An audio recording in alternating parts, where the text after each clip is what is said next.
Welcome to Tripura Info News Update. স্বদেশ দর্শন 2.0 প্রকল্পের অধীনে ত্রিপুরার জিরানিয়ার শচীননগরে ত্রিপুরা হেরিটেজ ভিলেজ ও সঙ্গীত অভিজ্ঞতা কেন্দ্র এবং একটি অ্যামিউজমেন্ট পার্ক স্থাপনের ভিত্তিপ্রস্তর স্থাপন ও ভূমি পূজা অনুষ্ঠিত হয়েছে। অনুষ্ঠানে মুখ্যমন্ত্রী অধ্যাপক ড. মানিক সাহা, ক্যাবিনেট মন্ত্রী সুশান্ত চৌধুরী সহ বিশিষ্ট ব্যক্তিরা উপস্থিত ছিলেন। মুখ্যমন্ত্রী জানান, পর্যটনকে রাজ্যের অর্থনৈতিক উন্নয়ন, কর্মসংস্থান সৃষ্টি ও সাংস্কৃতিক সংরক্ষণের প্রধান মাধ্যম হিসেবে গড়ে তোলা হচ্ছে। এই প্রকল্পের মাধ্যমে ত্রিপুরার ঐতিহ্য, আদিবাসী সংস্কৃতি ও সঙ্গীত তুলে ধরা হবে এবং নিকো পার্কের আদলে গড়ে ওঠা অ্যামিউজমেন্ট পার্কটি পর্যটকদের জন্য নতুন আকর্ষণ হবে। প্রকল্পটি বাস্তবায়িত হলে স্থানীয় যুবকদের জন্য কর্মসংস্থানের সুযোগ বাড়বে এবং জিরানিয়া একটি গুরুত্বপূর্ণ পর্যটন ও বিনোদন কেন্দ্রে রূপান্তরিত হবে। পর্যটক মন্ত্রী এ বিষয়ে কি বললেন শুনুন। একটা বটবৃক্ষ যখন তৈরি হয় বা বড় হয়ে যায়, সে তার নিচে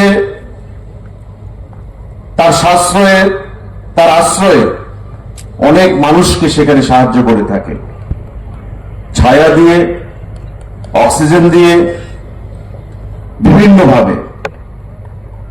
আজকে মাননীয় মুখ্যমন্ত্রী একটা বটবৃক্ষ পুঁতে দিয়ে গেলেন আমাদের জন্য, রাজ্যবাসীর জন্য, এবং ১.৫ বছর পর এই বটবৃক্ষ শুধু জিরানিয়াবাসী নয়, সারা রাজ্যের মানুষ নয়, আমাদের উত্তর পূর্বাঞ্চলের সবথেকে বড় টুরিস্ট ডেস্টিনেশন হতে চলছে।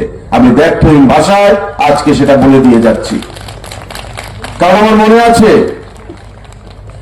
সিডবি যারা আমাদেরকে 50 কোটি টাকা দিয়েছে, সেই টাকা আনার জন্য মাননীয় অর্থমন্ত্রীকে, ভারত সরকারের নির্মলা সীতারমণের কাছেও আমি গেছি মাননীয় মুখ্যমন্ত্রীর অনুমোদন নিয়ে, এবং ওনার সঙ্গে দেখা করার 3 দিন 4 দিন মাথা পাপড় সেক্রেটারি ট্যুরিজমের কাছে মেয়ের এসছে যে জিরানিয়া তোমাদের প্রপোজালকে আমরা কনসিডারেশনে নিয়েছি, আমরা অ্যাকসেপ্ট করেছি। কারণ আমরা প্রস্তুত ছিলাম। ভারত সরকারের স্বদেশ দর্শন 2 যে হেরিটেজ ভিলেজ এবং সঙ্গীত এক্সপিরিয়েন্সের কথা বলা হয়েছে, তার সঙ্গে আমরা কলকাতার নিকো পার্কের আদলে একটা পার্ক করব। অর্থ কোথা থেকে আসবে সেই বিষয়টা নিয়ে আলোচনা চলছিল। মাননীয় মুখ্যমন্ত্রী বললেন যে আমার যদি কিছু করণীয় থাকে আমাকে বলবে। আমি বললাম যে আমি চেষ্টা করছি, আমি যদি ফেলিউর হই, যদি না পারি, আমি নিশ্চয়ই আপনার সহযোগিতা নেব, চাইব। এবং উনি বরাবর ট্যুরিজম নিয়ে পরিষ্কার ভাষায় বলেন যেটা এমন একটা সাবজেক্ট, এটা এমন একটা বিষয়, এটা এমন একটা দপ্তর, করার অনেক কিছু রয়েছে, কিন্তু বিগত দিনে বিগত সরকার তার প্রয়োজনীয়তা বোধ করেনি। কারণ ট্যুরিজম মানেই ছিল তাদের কাছে বেলিল্লাপনা। পর্যটনকে শিল্প হিসেবে ঘোষণা দিলেও পর্যটনকে এগিয়ে নিয়ে যাওয়ার জন্য কোনো মানসিকতা তাদের মধ্যে ছিল না। এই শচীন্দ্রনগর, এই যে এলাকা প্রকৃতি দুহাত তুলে আশীর্বাদ করেছে, সাজিয়ে তুলেছে।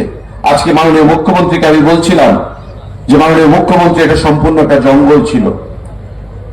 আজকে জঙ্গল পরিষ্কার করে দেখুন, একটা সভ্য সমাজের মতো লাগছে। ১.৫ বছর পর ওই যে বললাম, বটবৃক্ষ যখন বড় হয়ে যাবে, তখন উত্তর পূর্বাঞ্চল থেকে, সারা রাজ্য থেকে, দেশের বিভিন্ন প্রান্ত থেকে মানুষ এখানে আসবে। এর এলাকার মানুষের ক্রয় ক্ষমতা বাড়বে, অর্থনৈতিক বুনিয়াদ শক্তিশালী হবে, এবং স্থানীয় মানুষ 250 থেকে 300 মানুষের ডাইরেক্টলি ইনডাইরেক্টলি কর্মসংস্থান হবে এই ট্যুরিজমের, এই অ্যামিউজমেন্ট পার্ক এবং আমাদের ট্যুরিজমের এই প্রজেক্টের মাধ্যমে। বন্ধুরা, শুধু তাই নয়, এই ট্যুরিজম পার্ক যখন আমরা সিডবি যারা আমাদেরকে এই অ্যামিউজমেন্ট পার্কের জন্য অর্থ দিয়েছে 50 কোটি টাকা, ভিডিও কনফারেন্সের সঙ্গে আমাদের মিটিং হচ্ছিল, ভিসি ওনার জিএম বলছেন যেটা আমাদেরও ইন্টারেস্ট রয়েছে, কারণ এটা উত্তর পূর্বাঞ্চলের মানুষের জন্য, উত্তর পূর্বাঞ্চলের সব থেকে বড় পার্ক হিসেবে আগামী দিনে আত্মপ্রকাশ করবে। বন্ধুরা, আমি ধন্যবাদ জানাচ্ছি, কারণ পুরোটা প্রজেক্ট খাস ল্যান্ড আমরা করতে পারিনি। এখানে জোট ল্যান্ড অর্থাৎ প্রাইভেট ল্যান্ডও রয়েছে। এখানে অনেক আমার গুরুজনেরা রয়েছেন এই এলাকার।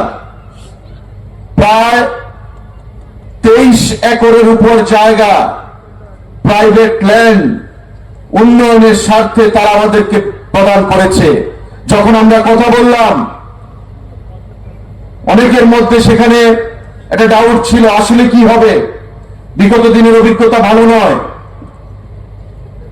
আমি নিজ দায়িত্বে সেক্রেটারি এবং ডাইরেক্টরের সঙ্গে নিয়ে কথা বলে তাদের 19 জন মানুষকে আমি কলকাতার নিকো পার্কে পাঠালাম।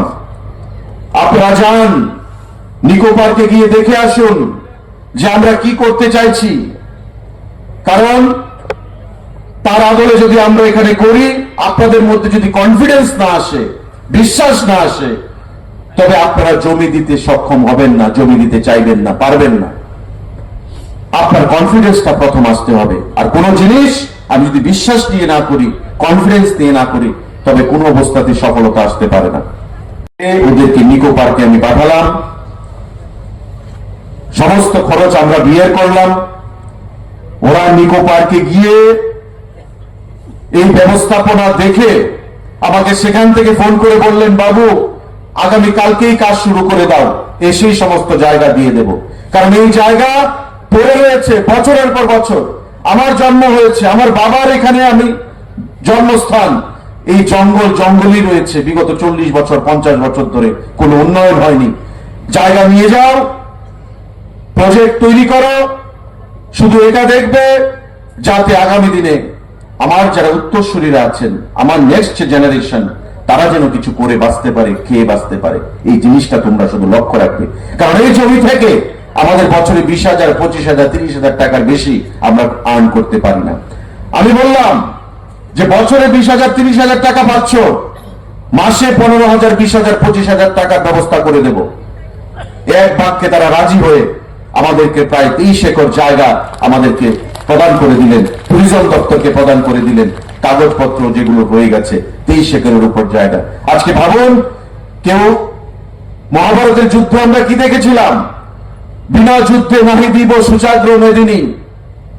পাণ্ডব এবং কৌরবের মধ্যে যুদ্ধ লাগতো না যদি হস্তিনাপুর না থাকতো। লড়াই হয়েছে, কৌরব বলছে আমি দেব না, পাণ্ডব বলছে আমার পাওনা আমাকে দাও।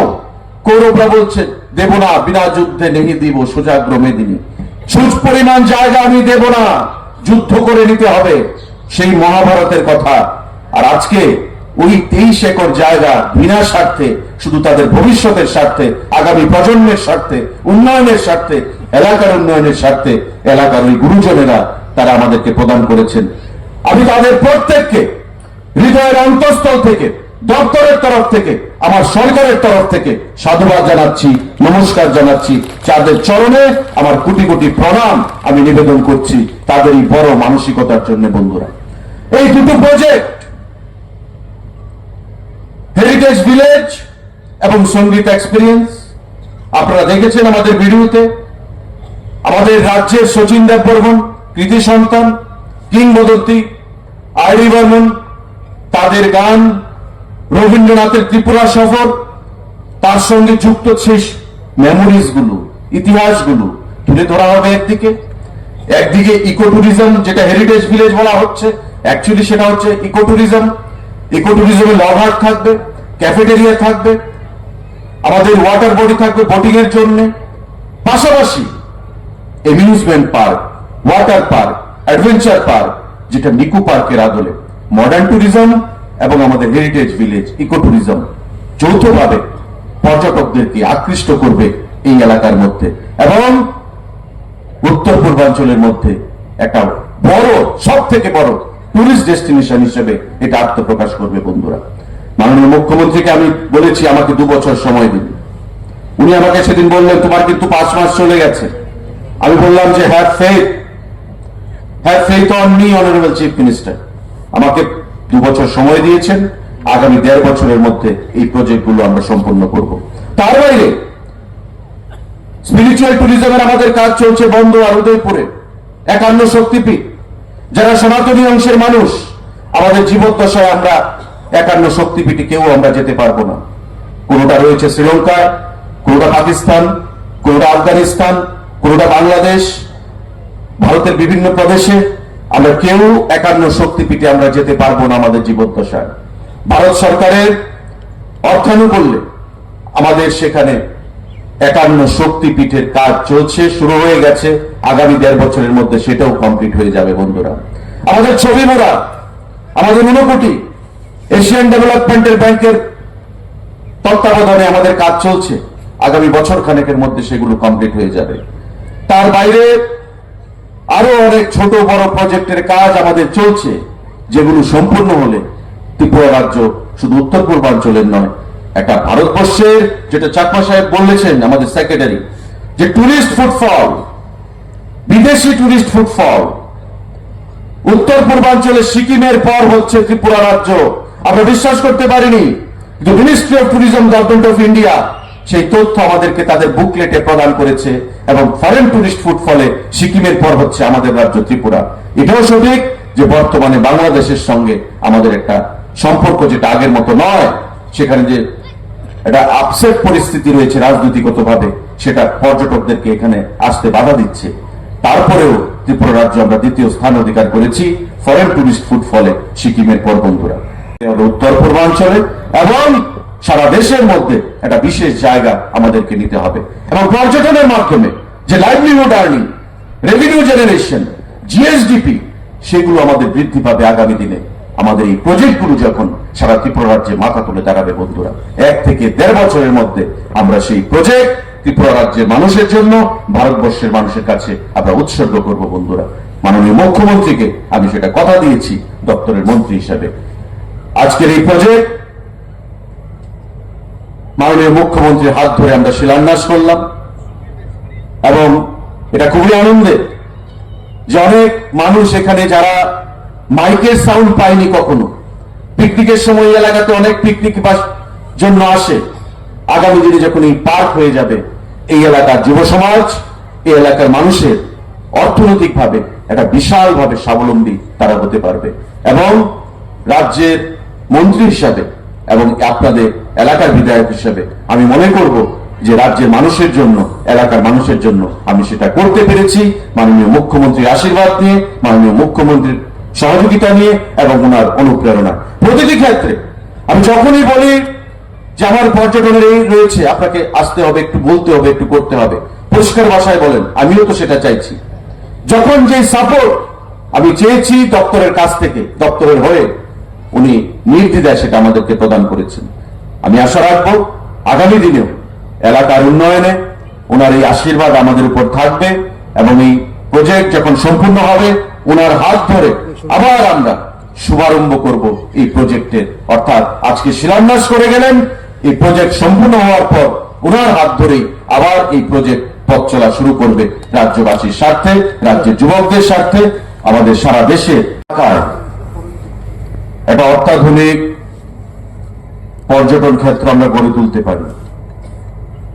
কারণ ত্রিপুরা রাজ্যকে ঢেলে সাজাতে গেলে পর্যটনের মানচিত্রে